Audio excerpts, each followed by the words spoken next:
父王准许我回武神山了。看来真的下定决心，要考虑传位的事了。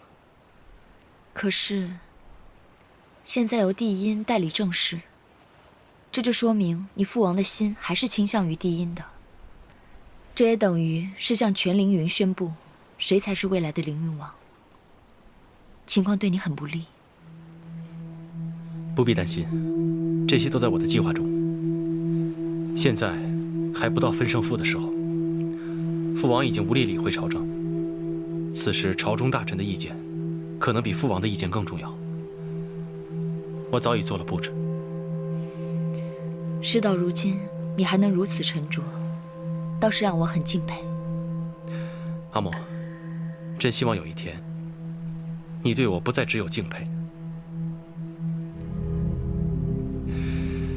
罢了，阿莫，我还想你为我做一件事。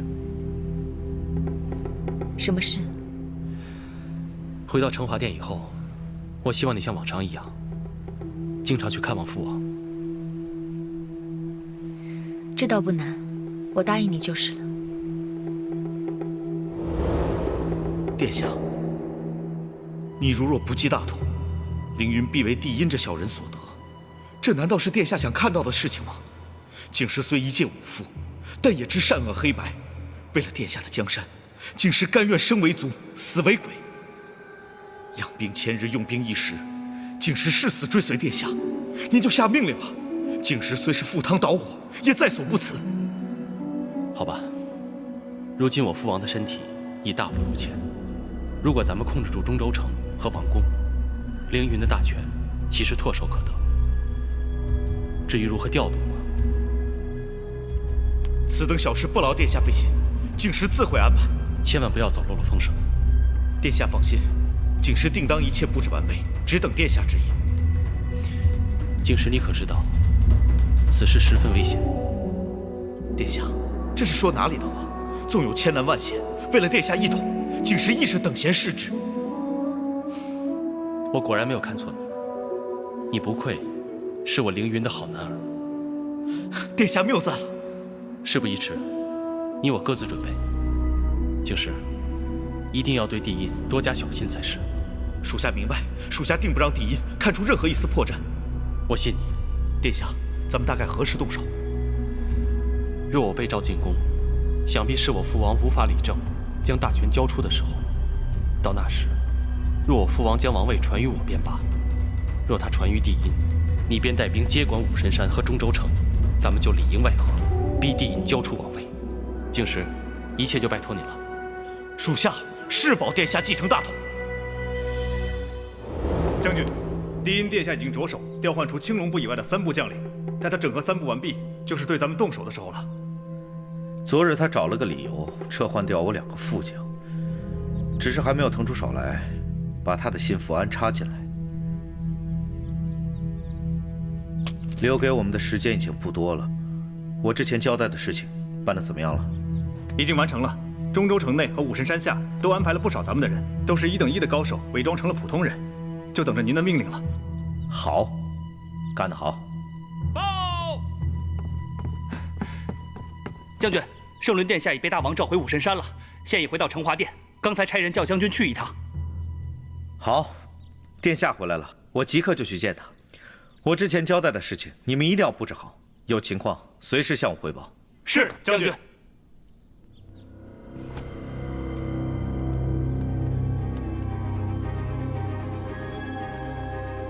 怎么样了？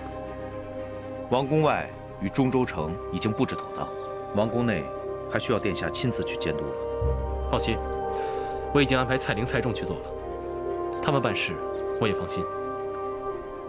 这可能是我们最后的机会了。如今帝音正全速发展自己的势力，发疯似的撤换族中的大臣。若我们抓不住最后的机会，恐怕永无出头之日了。我知道。对了，你的婚事准备的怎么样了？正在准备当中，明年开春就可以迎娶云桑了。明年？明年好啊，到时候我们的事情也会有个结果。我若是败了，你便离开凌云，随云桑去玄木生活。到时候帝音也拿你没办法。景时誓死追随殿下，怎会独善其身？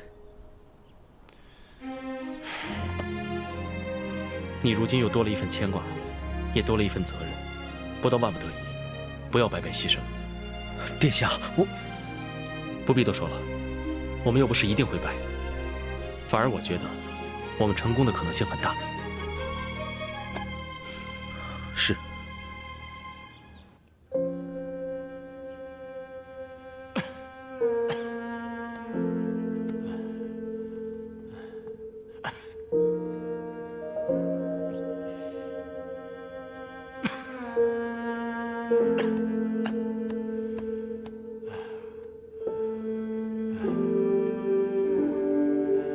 殿下，啊，扶我起来。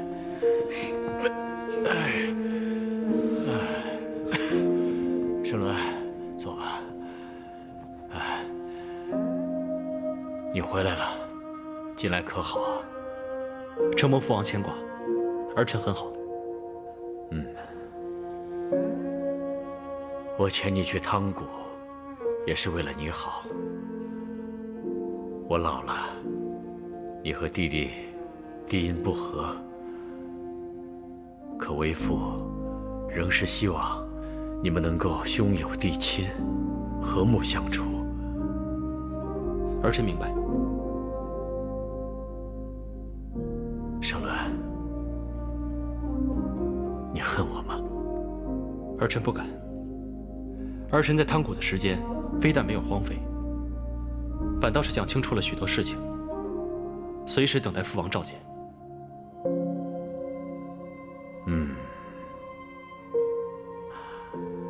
若儿都跟我说了，申伦，你成熟了。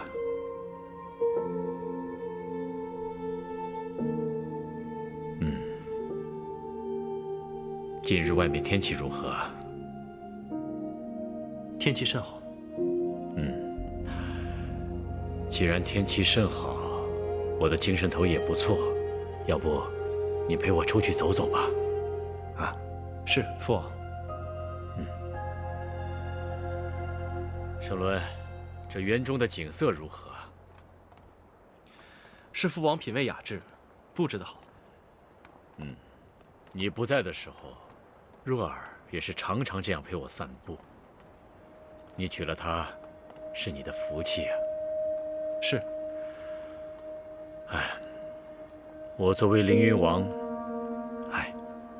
其实我也有许多的无奈，许多的不得已啊。我当了一辈子的凌云王，到头来想想，还不如做个隐者，无忧无虑，能够远离那些纷扰。而且我还是喜欢这种闲云野鹤般的生活。申伦啊，你觉得这种生活如何呢？若是父王喜欢清静，儿臣就这样多陪父王逛逛，也少管一些世俗琐事。听到你这么说，我也就放心了。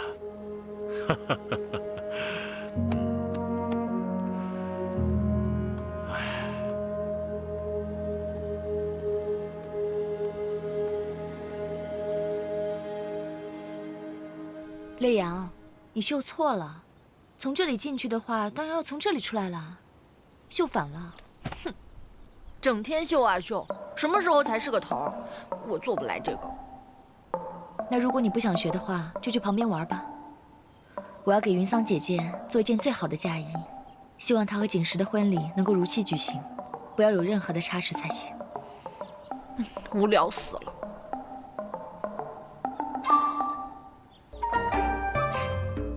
还是姐姐陪我玩一会儿吧。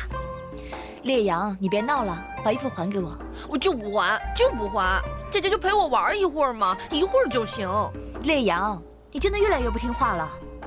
看我抓到你，不把你的屁股打开花！那你也要先抓到我。来抓我！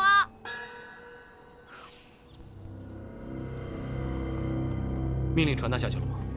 一切已经安排妥当，只要王宫传来信号，我们布置的人手马上就可以发动。记住，千万要谨慎，不要被敌人发现。咱们一定要打他个措手不及。放心，这些都是我们暗中挑选几年的高手，忠诚和修为都没有问题。蔡玲已经控制了部分王宫的守卫，蔡州会配合他，到时候在换防的时间上做文章，一定能一举成功。帝音一定没想到，我才回来几天，就会开始发难。帝音殿下喜欢玩阴谋诡计，那咱们就给他来个雷厉风行，以力破强，快刀斩乱麻。如今的形势，越早行动，咱们成功的可能性就越大。一切谨遵殿下指示。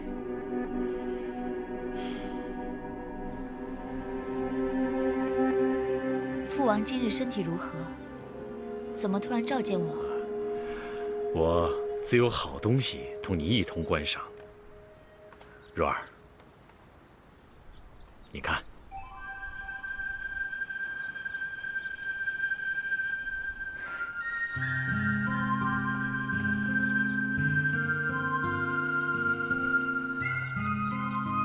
这里怎么突然有一棵桃花树啊？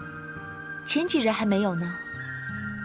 这是我前几日亲自命人从外面移植进来。若儿，你看看这花瓣。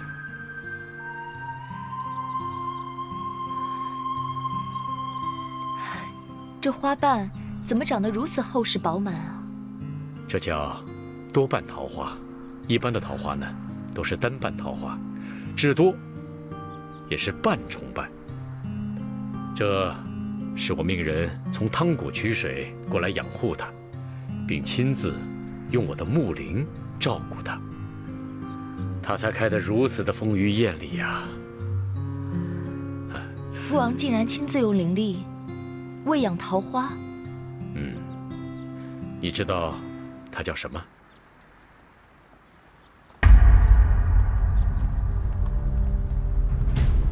你这是干什么？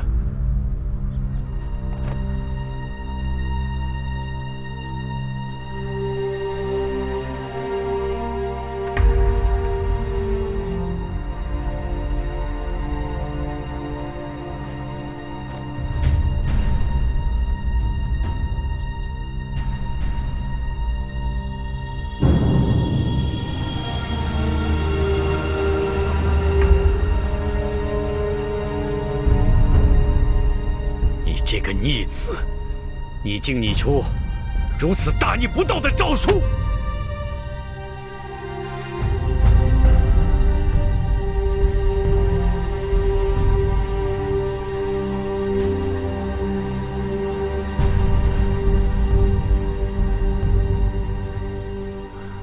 父王，帝音自从李朝以来，飞扬跋扈，肆意妄为，屡次羞辱朝中重臣，民怨甚深。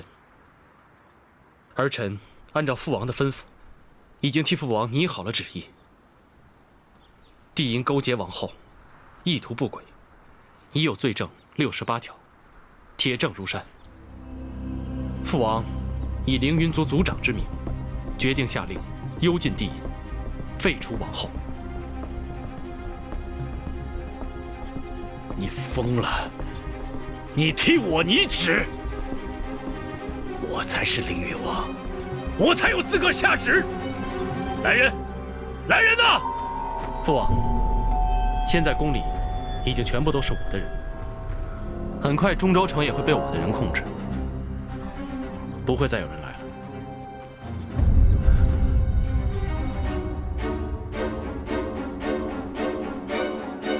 父王，你老了，请降旨吧。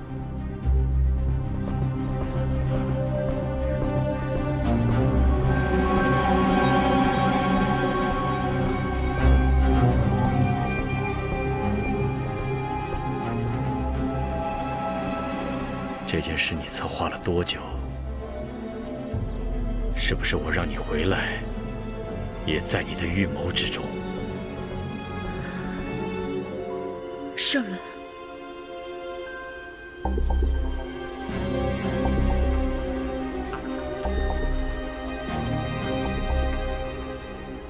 今日之事，你可知道？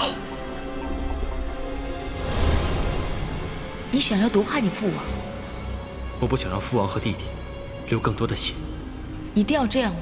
就没有其他的办法了吗？我没有别的选择，我要保护你们，这是唯一的办法。我明白你的困境，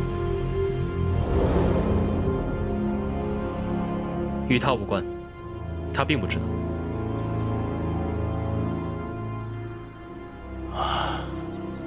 那就好，也算不辜负这满树桃花。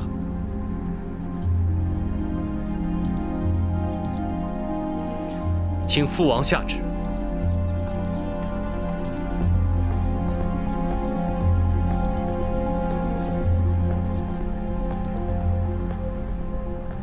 我生了个好儿子。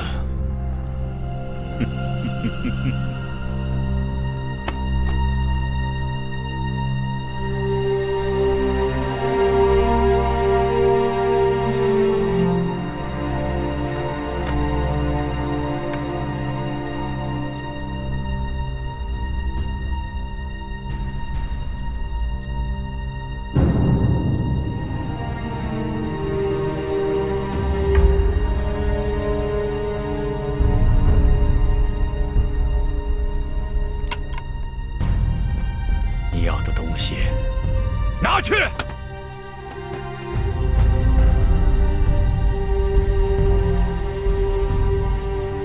谢父王，滚！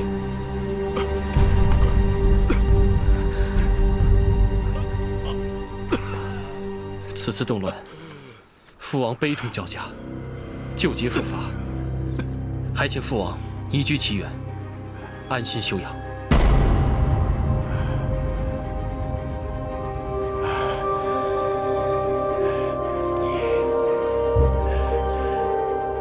你就如此的迫不及待？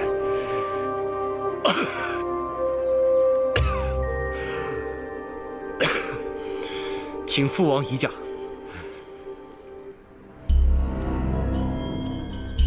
好，好。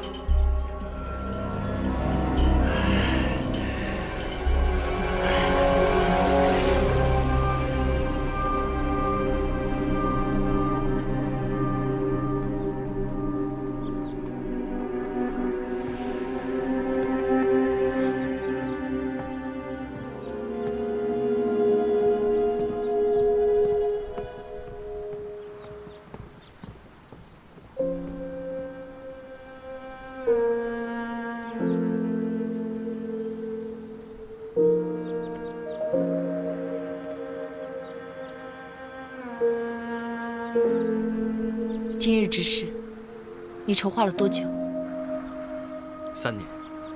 为什么不提前告诉我？你不信任我？只是没来得及说罢了。算了，是不是又能怎样呢？你我之间本就没那么亲密。恭喜你，你成功了。我先走一步。阿莫，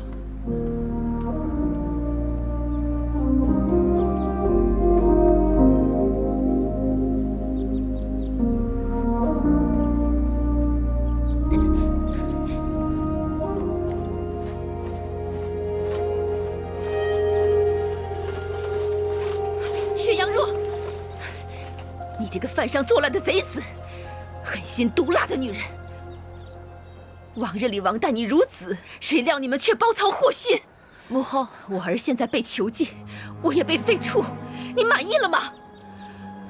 圣兰说过不会伤及你们性命的。别再安慰我了，王族里的兴衰争斗，大起大落我见得多了。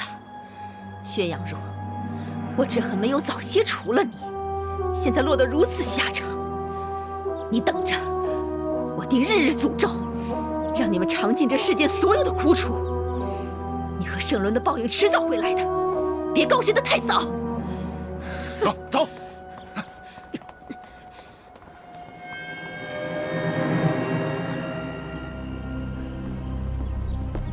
乱臣贼子，好死！这帮乱臣贼子，好死！快点，乱臣贼子，好死！好死！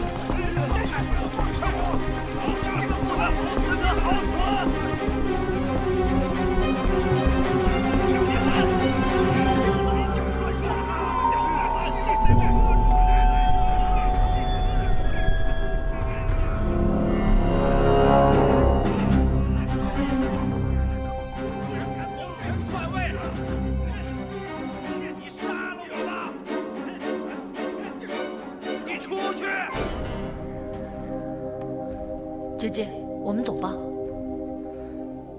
走？走去哪儿？去找赤云。我现在不能走，而且也走不出去。走不出去就闯出去。我不信圣伦连你也敢关。烈阳，哪儿都不要去。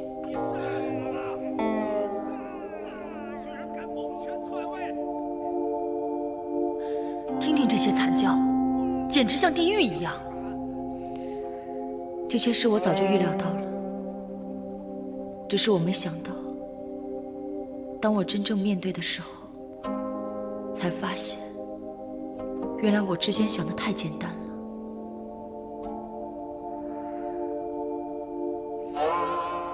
圣伦回来了吗？还没有。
殿下，末将一时不慎，让韩燕趁着混乱逃跑了。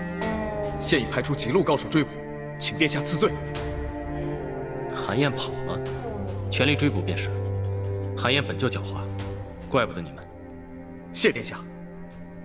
宫内所有女眷凡无子女者，现已遣出1清源，移居到武神山下的僻乡居。殿下，经过臣的仔细筛选，宫内留下的人都很可靠。殿下要不要再从民间筛选一些，填补宫内人手的空缺？不必了。就我和王子妃起居，余下的加上成华殿的旧人，已经足够用了。就是嘛，以前只1个女人就要10几个人伺候，现在没那么多女人了，还不如好好想想怎么打仗。殿下，臣以为，虽然现在只有殿下和王子妃，可是在殿下登基之后，总是要再册立妃嫔的。到时候服侍各个王妃的婢女总是要的。选什么妃嫔？殿下岂是那种沉溺女色之人？殿下，这与是否喜好女色无关。历代凌云王都要从4部中挑选女子册封妃嫔，这是祖宗的惯例。尤其是殿下登基之后，要对有功的臣子论功行赏。咱们青龙部虽然不需要，可是西河部呢？长西部呢？甚至是白虎部呢？只有殿下在4部中选妃，很快就会有4部血脉的王子出生，那么4部才会安心支持殿下，在下一代王子中布局争斗。韩燕和帝音这些残余势力，才真的是永无翻身之地啊！不用了，殿下，你可要三思啊！眼下咱们的成功只是暂时的，韩燕和帝音的残余势力不能低估。若想稳定族长之位，就必须取得其他几部的信任。立妃一事，我说了不用了，难道要我特意下旨吗？臣明白。表弟，你与我年少相识，多年相知。我知道你是一心为我，只是我圣伦不希望别人以为我是靠女人收复这江山。这才是我认识的殿下吗？殿下的心思臣明白，您一夜未眠，我们就不多打扰了。你们俩也辛苦了，回去休息吧。谢殿下。七园那边，殿下还有什么要叮嘱的吗？把怡清园竹林里那棵桃树移到七园去，一定要小心爱护，不要伤到一枝一叶。是。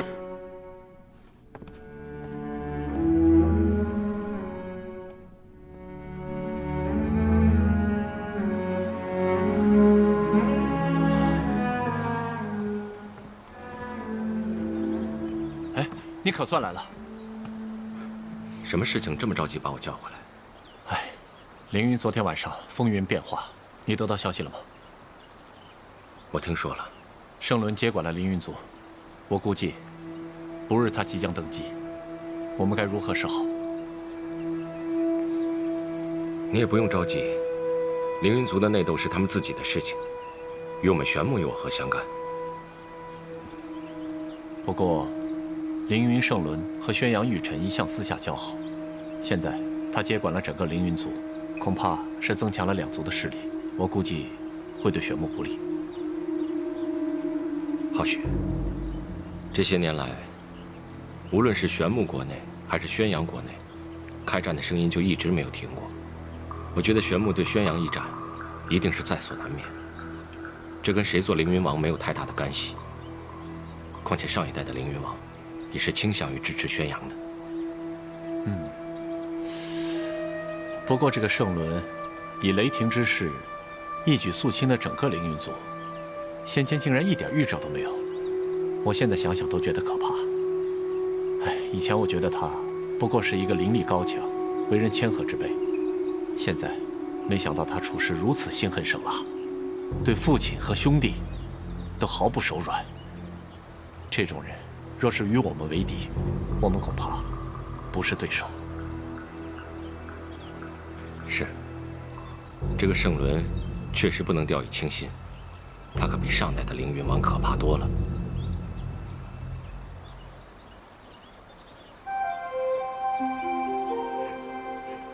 哎，赤羽，我怎么觉得，你看圣伦事成，你十分高兴啊？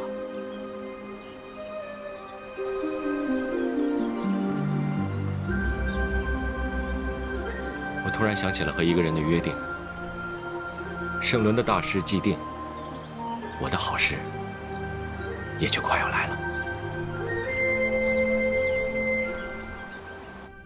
今天我召你们几个进宫，是想跟你们说，凌云圣伦已经正式宣布继位凌云王。没想到不到1个月，凌云族就起了如此大的变化。你们怎么看？父王，儿臣以为圣伦是小妹的夫婿，圣伦继承凌云王，对咱们宣阳有利无害。四哥，弟弟的看法有所不同。圣伦到底是倾向于咱们，还是想左右冯源，还未得知。圣伦登基之后，没有立小妹为后，反而支持云桑和景时的婚事，这不是说明了很多问题吗？这说明了什么？父王，儿臣能够担保，小妹和圣伦的事与此事无关。圣伦一定是倾向于宣阳的。你担保？四哥，两族大事，这可不是闹着玩的。玉晨，臣在。你跟圣伦关系最好，你说说看。圣伦此次为了改制，不惜篡位，说明他还是把凌云一族的利益摆在第一位。故此，他究竟要偏向哪一方，还要看谁对他更有利。玉晨说的正是我所想的。你们4个怎么看？陛下，臣以为凌云圣伦已经有了做墙头草的心思，那肯定是想依附于强者，而宣扬的实力一直不如玄牧，因此我的看法和吉仪殿下相同。凌云圣伦迟迟不肯立若殿下为后，反而默许景时和云桑的婚事，那也是存了投靠玄牧的心思。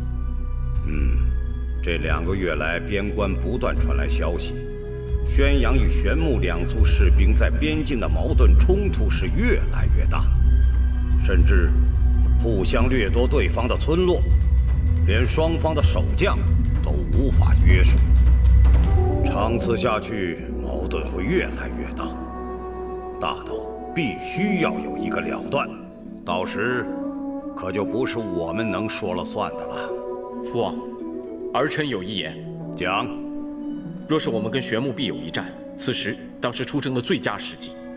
第一，他们全族上下都在准备长王姬的婚事，定有所松懈；其次，童征与赤云不和，导致童征一直闭关不出，玄牧又少一员猛将；第三，自他们实行新政以后，他们的实力日益增强，待得一日，若是他们的力量可以完全碾压宣阳，则宣阳危矣。故此，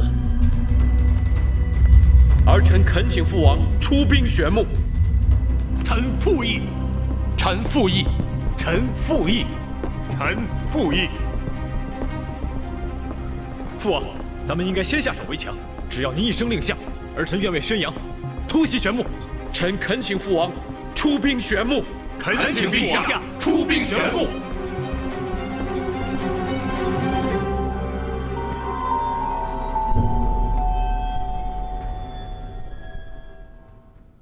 初见若缱绻誓言，风吹云舒卷，岁月间，问今夕又何年？心有惜，但愿执念，轮回过经年，弹指间，繁花开落多少遍。